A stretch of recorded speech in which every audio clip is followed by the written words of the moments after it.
On veut maintenant déterminer ici la pression qu'aura sur sa tête cette magnifique jeune fille qui va se jeter dans le plongeoir donc, et qui atteindra une profondeur Z égale moins 10 mètres de profondeur. On va reprendre l'équation fondamentale de l'hydrostatique, dès que P sur dz également rho g, autrement dit d de P, intégrale de d de P, de la pression P0 à la pression P2, égale moins rho g. Mais attention, rho maintenant c'est la masse volumique du liquide qui est l'eau. Hein, masse volumique qui vaut 10 puissance 3 kg par mètre cube.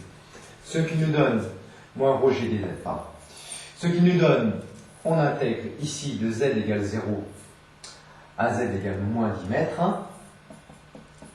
Ce qui nous donne donc d de P, la primitive de d de P c'est de 1 fois d de P, c'est P de P0 à P2 égale moins rho g z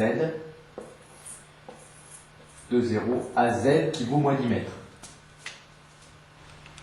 La pression P2 vaut par conséquent donc P2 moins P0 égale moins rho g z, ce qui nous donne donc P2 égale P0 moins rho g z.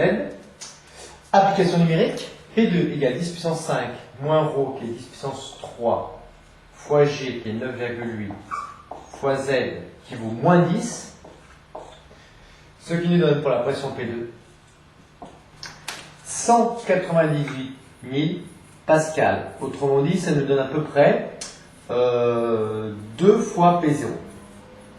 Conclusion, quand on descend de 10 mètres en profondeur dans de l'eau, eh bien la pression augmente de 2 fois par rapport à la pression atmosphérique. Et on sent cette pression sur la tête. Hein.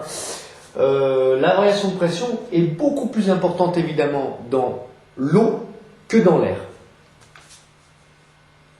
À cause de quoi, évidemment? À cause de la valeur de rho de l'eau qui est bien supérieure à la valeur de rho dans l'air.